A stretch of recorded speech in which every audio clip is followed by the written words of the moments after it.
Bro, it's my Judge Brian Books. You find me on Facebook, subscribe to my YouTube channel so we can chop it up. But real quick, I just want to debunk a lot of the talking points where people use and say that there's no such thing as systematic racism and everything that's wrong with black people is our problems. It's not because of racism. There's no systematic racism. It's over. It doesn't exist. Black people problems is we don't work hard and we need to get it together, and white people aren't the problem. The problem I have is with this is we expect Jim Crow children to tell black people that our problems aren't from racism, is us. Even though historically speaking, they have always been the culprits of what's wrong with black people in the first place. So why do black people like Jesse Lee Peterson, Candice Owens, Gregory foreman, why do these people say that there's no such thing as systematic racism and black people problems? Black people problems are something that's within ourselves. It's something that we're not doing right.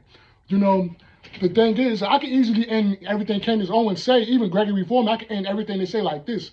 If segregation did not end, if there was no such thing as integration, nobody wouldn't be saying that there's no such thing as systematic racism. Because Gregory foreman, Candice Owens, they don't have a choice but to admit that this country had a system where systematic racism was prevalent. They can't say, oh no, it's not. So I would say to Candice Owens and a lot of the white supremacist children, I would say, well, what made the systematic racism stop? Because they signed the Civil Rights Bill? Because they signed the Civil Rights Bill? It didn't just go away, because you got to understand the economic disenfranchisement of black people was going on for centuries. Nothing was done to fix that. Our grandparents went through that. So to tell us our problems is just us, they didn't fix what they've done. Jim Crow itself was a form of slavery. Jim Crow itself was a crime against humanity. They got away with doing that. People like Candice Owens, Jesse Lee Peterson, they think that because they signed the Civil Rights Bill, systematic racism just went away. It made white people just stop. They just stopped. Their whole perspective is to throw black people under the bus in favor of white people, because if you notice, all of them have the same MO. Candice Owens, she dates white men. They are all the okay, we can call them coons. We're gonna call them coons. All the racism deniers, they all have the same MO. They date white women, and they are Republicans. And their whole thing is just to throw black people under the bus and just say there's no such thing as systematic racism. But we can point out the institutions that they have where black people are affected by systematic racism right now. I always bring up the private, well, I don't even want to say private, the prison industry. For example, black Americans make up 13% of America, and we are 7 times likely to be falsely convicted. They keep talking about black people commit a whole bunch of crimes, and we commit 53% of the violent crimes. What they don't tell you is this. This is the facts they leave out. Black people, and I keep making videos about this. I haven't made so many videos about what they're talking about, black on black crime or crime. Black people, for example, if we make up, the number keeps changing, 53%, it was 56%. Even if we make up 56%, out of that 56%, right, since black people are 7 times likely to be falsely convicted, there's going to be a percentage that's falsely convicted under that percentage. Because who's to say that the criminal justice system got it right? Every 5 years, every 10 years, we find out a black person has been falsely convicted. They don't tell you that part. They don't tell you how in the last 5 years, it has been over 500 cases where black men have been exonerated for crimes that they did not commit. And they don't tell you how black people, we cannot, especially in inner cities where we are over-prosecuted more, we cannot afford high-priced lawyers. So most black people just plead guilty to things that they didn't do. And I know people, I'm from the inner city. I know people that went to jail for stuff that they didn't do. They just plead guilty to it. They plead guilty to 5 years, 6 years, because they don't want to do that time. They'd rather just come home, even though I didn't do it, but I can't afford that lawyer. So most black people are pleading guilty to crimes that they don't commit. 90% of cases are plea bargain. They don't go to trial. Black Americans, especially that live in the inner cities, our cases don't go to trials. Some of them do, but most of them don't, because they can't afford the lawyers. So a lot of times what they do is, it's always to over talk about black dysfunction and black negativity. if you notice, everything they say about black people is just negative. They never talk about the success black people have. They never talk about the accomplishments and anything productive that we're doing. It's always anything negative. The races, they have always push forward this myth, the black ultra crime myth. They always criminalize black people. That has been going on. That has always been a propaganda to criminalize black people. That's why when they used to go and lynch black people and stuff like that, the white supremacists, they had this thing about black people, that black people are just so crime just fanatics. Like they looked at us like we just rapists and just degenerate. That was their whole thing about us. That black people are dangerous, and they have always created this narrative about black people. So their children continue to push forth this narrative. So that's why I don't understand why Candice Owens and these other black people who regurgitate these talking points not understand historically where had this whole narrative about black crime originally came from. They have always criminalized black people since the beginning of time. I'm talking historically speaking. White people have always been able to hurt and harm black people and get away with it. We live in a society where it's injustice and we demand justice. Us demanding for justice, us fighting back and taking a stand for ourselves, the Jim Crow children, they say, oh, well, that's victimhood. They're acting like a victim. Because we got to remember, these are the same people, they never believed in justice. They never believed in doing the right thing for black people. Never. They never intended doing the right thing for black people. So that's why doing the right thing for black people is unimaginable to Jim Crow children, because producing justice is not something that's traditional for them to do. That's why we see cases where you don't even have to be a police officer. You could just be a regular person. You could just kill a black person and get away with it. It's a case over there in Ohio. A little boy, I think his name is Sensei Reed. The guy shot the young man, and he claims stand your ground law. And we keep seeing how they are weaponizing these laws and using these laws, stand your ground, to kill black people. Because black people, they keep saying that there's no systematic racism, but look at the double standard. Because we don't get protected by stand your ground. But these people claim stand your ground, and they kill us and get away with it. But there's no systematic racism. But where is the equality? Where is the equal form of justice? That's what we're talking about. Anytime we have demand justice, they have equated demanding justice as victimhood. Because like I said, these people have always had this thing where we have to hurt black people and get away with it and face no consequences. Has always been like that. And Candice Owens and all these so-called conservatives, they're not really conservatives or anything like that. These people are professional white ass kissers, and they want to get in good with white folks. They have black people have this passion for white people to the point where we are scared to offend them.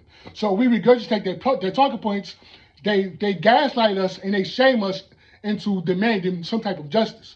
So this is the reason why the only thing they can talk about is black dysfunction. They just deflect to so-called black on black crime, anything negative that's with black people.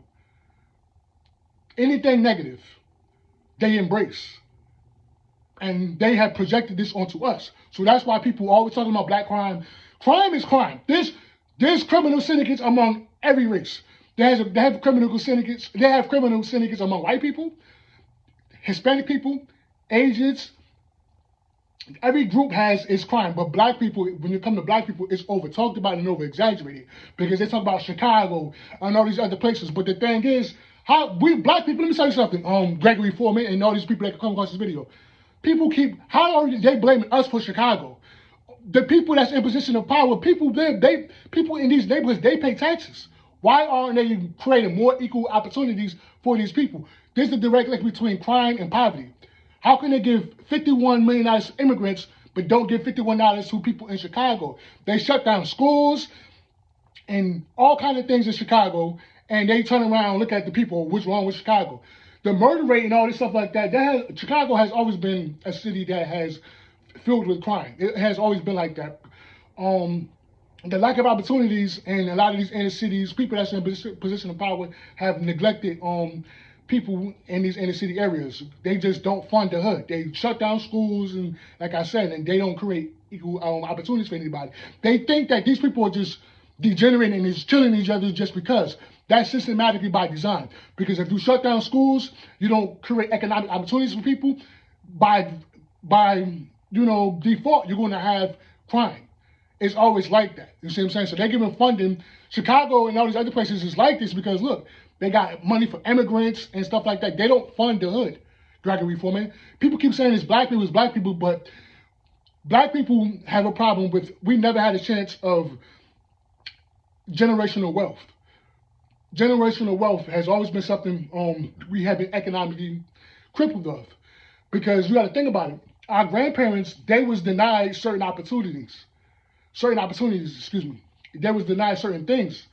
And because they were denied certain things, this has pushed black people back. Jim Crow was bad. Jim Crow was terrible. They should have gave black people funding for Jim Crow. You cannot just disenfranchise people for 500 years, don't give them anything, and then turn around and look at the generation today and say, oh, why are black people so poor? Oh, they don't work hard. We have always worked hard, but we have always been economically sabotaged, historically speaking. And it's not blaming the victim. Historically speaking, black people have always been economically sabotaged. That's just a fact. They burnt down black neighborhoods. They made rivers out of successful black towns, and they put freeways and highways through black neighborhoods. Redlining, housing discrimination, all these things that black people went to, they did not fix anything. They did not do anything to fix this.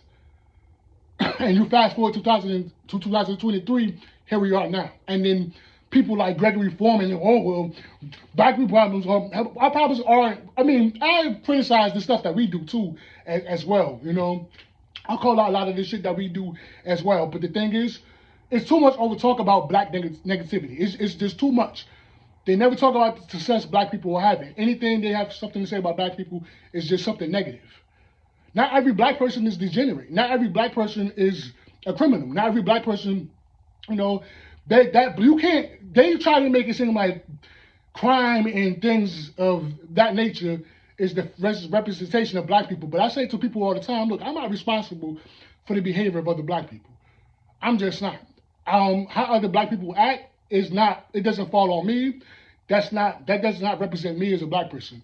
I know how to conduct myself, and we're the only people that's blamed for the actions of other black people. No other group is blamed for the behaviors and stuff like that for what their other people do. But when we do things, we don't have to know these black people. Every black person is responsible, even if we don't know them. We don't get credit for anything positive. They never talk about anything positive that we do. Black women graduating college at an alarming rate, they don't talk about that. They never talk about the success. There's always something negative and dysfunctional and degenerate. As if that's the representation of all black people. And our own people, like Candice Owens, they go and regurgitate these talking points about us. Because this is how the white supremacists feel. They throw us under the bus. Spilling these talking points that they projected onto them about us. So that's really my point, man. But that's just, you know, this is the world that we live in, where people have always been collaborators with the people who have been able to hurt and harm black people and get away with it. Because to keep saying that there's no systematic racism, it's easy for people we expect Jim Crow children, they have a culture of guilt. Not culture of guilt, they have a tradition of guilt. They naturally feel guilty, and it's not like their fault or anything like that, but nothing was ever done to fix what has happened to black Americans. There was no type of justice. So they rather just sweep it under the rug and let's just get over it. It's too much let's get over it mentality. You know, they have a let's just get over it. Let's sweep it under the rug and let's pretend nothing ever happened. And some people like Candice Owens, Gregory Foreman, these people who regurgitate these white supremacist talking points, it's better to just, you know, the systematic racism is so traumatizing to black people. To cope with it, we just say, oh, it doesn't exist. It's better to just either be collaborators or pretend like it doesn't exist. And that's really the truth. So that's why a lot of black people will say, oh, there's no systematic racism. Our problem isn't systematic racism. But when did the systematic racism ever stop? Because they signed the Civil Rights Bill? They wasn't losing anything by making an integrated society. They wasn't losing anything. We the ones that caught the L. We gave up everything we had to go be among white folks. Gregory Foreman, Candice Owens, and Jesse Lee Peterson. It does not matter how just because they signed civil rights. Because if, like I said, if we would have never had civil rights, if we would have stayed in a segregated society, nobody would not be able to say, oh, there's no such thing as systematic racism.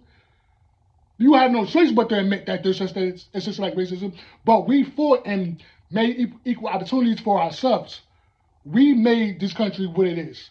We did that. We created the laws to be treated fair in this country. We did that. We put in the work for that. We was granted for that. We fought for that. That's not something that was handed to us. So I don't know about the hard working and stuff like that. They say that we didn't do.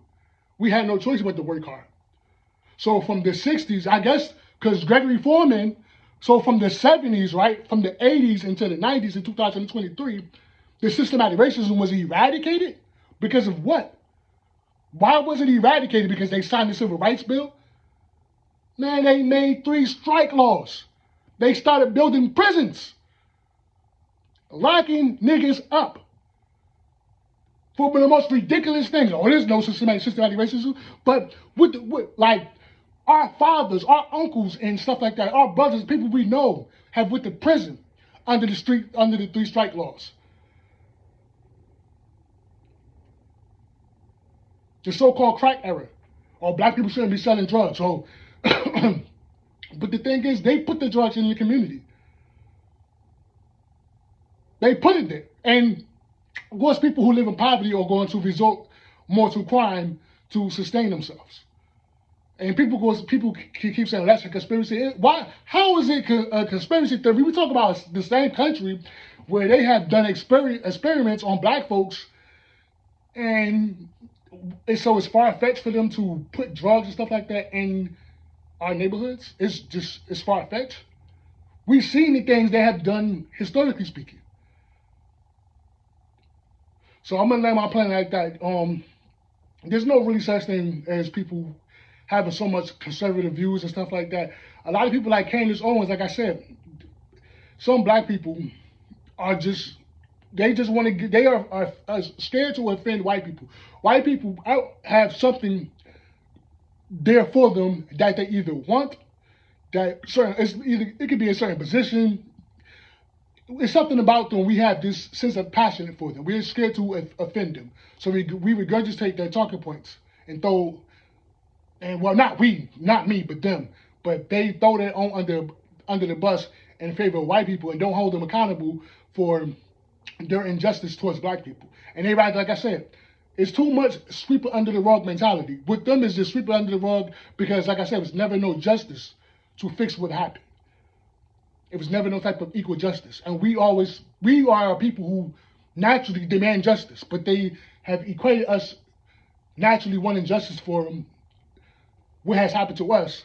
They equate that as victimhood because white people come from a culture where they have been always able to hurt and harm black people and get away with it and face no consequences. And we see examples of that right now, dealing with the police. So I'm gonna let my plane like that. But yeah, man, people, you can't just keep talking about everything negative about black people.